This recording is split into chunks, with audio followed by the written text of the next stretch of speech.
جب پہلی مرتبہ آپ حج پہ جاتے ہیں اور 8 کو احرام باندھ کے مکے سے جب پہنچتے ہیں منا میں، تو جو ہی خیمے کے اندر داخل ہوتے ہیں آپ کو حیرت کا جھٹکا لگتا ہے. بالکل قبر جتنی جگہ ہوتی ہے، 1.5 فٹ چوڑا گدھا ہوتا ہے اور 5.5 فٹ لمبا ہوتا ہے، اور وہ جوڑ کے رکھے ہوئے ہوتے ہیں. وہاں ہی سونا ہے، اسی کو اٹھا کے نماز پڑھنا ہے، وہیں اپنا کہیں سامان ٹکانا ہے، وہیں کہیں جوتے کو سیڑنے ہیں. بڑی مشکل ہوتی ہے. بندہ جب ایک دم خیمے میں داخل ہوتا ہے تو 1.5 فٹ چوڑا اور 5.5 فٹ لمبا جب دیکھتا ہے کہ یہ میرا بستر ہے. چھوٹا سا خیمہ ہے تو یہاں بندے کتنے؟ اتنے بندے ہیں جی، 45 بندے ہیں یہاں.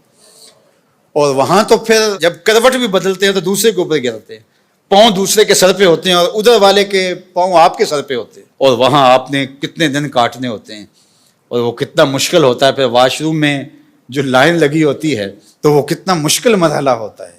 لیکن اس کے باوجود تکلیف سارے کاٹتے ہیں، لیکن جنگ و جدل نہیں ہوتا. اس لیے کہ میرے رب نے کہا میرے بندو میرے دربار پہ آؤ، لڑنا نہیں ہے. یہ حج پہ اللہ تعالیٰ نے ہمارا امتحان لیا. عورت سے مقاربت اور دیگر جو چیزیں ہیں وہ تو حج کے علاوہ جائز ہیں، حج کے لیے منع کی گئی ہیں.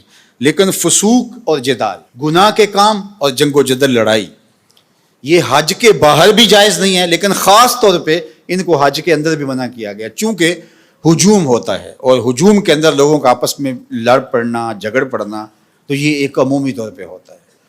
آپ میں سے جو لوگ دیہاتوں کے ہیں وہ اچھی طرح جانتے ہیں کہ ہمارے دیہاتوں میں میلے لگتے تھے. ہم جب چھوٹے ہوتے تھے تو ہر میلے پہ لڑائی ضرور ہوتی تھی، سر پھٹتے تھے اور آپس میں الجھاؤ ہو جاتا تھا. کیوں کہ جب لوگ جمع ہیں پھر اس میں لازمی ہوتا تھا، کبھی نہیں سنا تھا کہ میلہ ہو اور وہ کسی لڑائی پر منتج نہ ہوا، چھوٹی لڑائی ہو یا بڑی لڑائی ہو.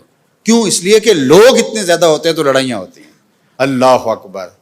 تو حج 40 لاکھ لوگوں کا اجتماع ہوتا ہے، کوئی لڑائی نہیں ہوتی. یہ کوئی چھوٹی بات تو نہیں ہے نا، یہ اسلام کی سچائی ہے. لوگ برداشت کرتے ہیں، راستہ دیتے ہیں. اللہ اکبر.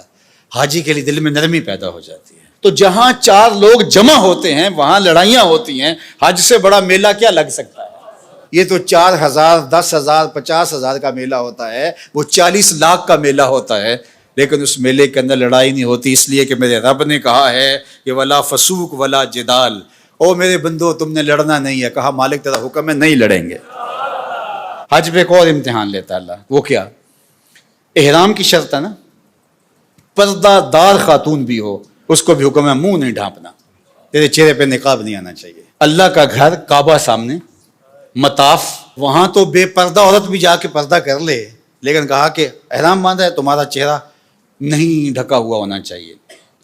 تو چہرہ جو ہے وہ تم نے برہنہ رکھنا ہے. مالک یہ کیا؟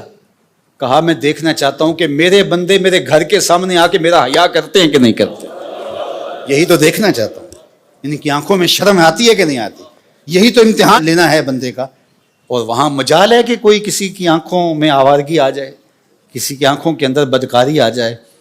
کیسی پاکیزگی ہوتی ہے، کیسی عفت ہوتی ہے.